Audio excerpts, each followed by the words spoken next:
Right, so we've talked about the general climate of the Mesozoic, right? Starting from a relatively cold climate at the end of the Paleozoic, temperatures rapidly increasing throughout the Mesozoic, and then a quick decline in temperature right before the end of the Mesozoic. Right? So that's the background of what plants and animals were evolving in.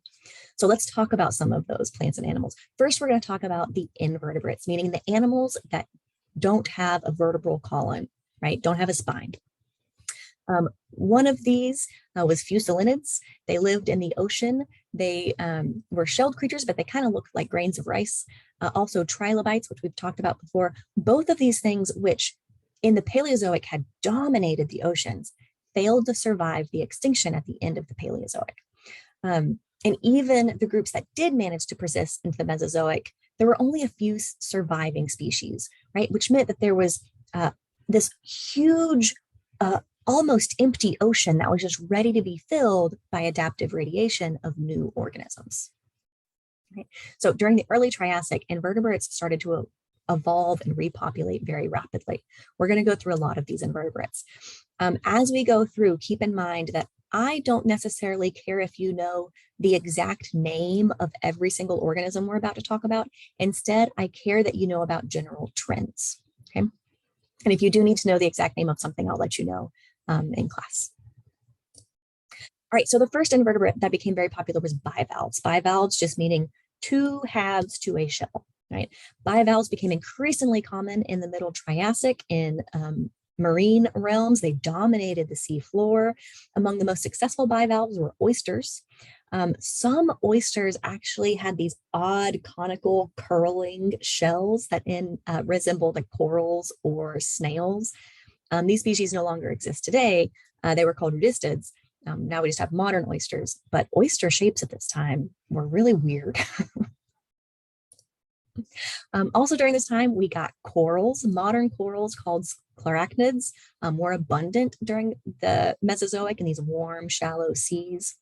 So we finally at this time got coral reefs, right? These thriving habitats where there was a reef structure that supported a lot of other organisms like bivalves and sponges and brachiopods and bryozoans, like creating that thriving ecosystem. We also find echinoids, which are like sea urchins, sea stars, things like that. They became far more diverse in the Mesozoic than they had ever been before. And many during the Cretaceous, many formations that were formed during the Cretaceous, geologic formations formed during the Cretaceous, actually have a lot of fossils of these creatures, especially the sea urchins, because they have those hard spines that can be preserved. Around this time, we also have a lot of cephalopods. So cephalopods, they did live during the Paleozoic, but they became much more abundant during the Mesozoic. The two types of cephalopods we're going to talk about are the Nautilus and the ammonite. Ammonoids, they are there was a large variety of them around in the Mesozoic. They no longer exist today. They are extinct. They're relative, though, the Nautilus are what do exist today. Also, we got crustaceans during the Mesozoic. Crustaceans are like crabs, crayfish, lobsters, shrimps, things like that. Right, so you would also find those in many of these reefs.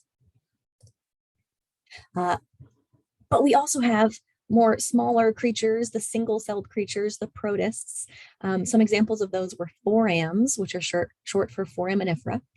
Foraminifera, they're single-celled protists that float around in the ocean, and they are fantastic because as they grow, they incorporate the chemistry of the seawater into their shells. And when they die, they sink to the seafloor, they become preserved in the geologic record, and geologists can go back and look at the chemistry of their shells to figure out the chemistry of the seawater. And that can tell us the temperature of the seawater, how much carbon dioxide was in the seawater, how acidic it was, things like that. So forams are just treasure troves of information.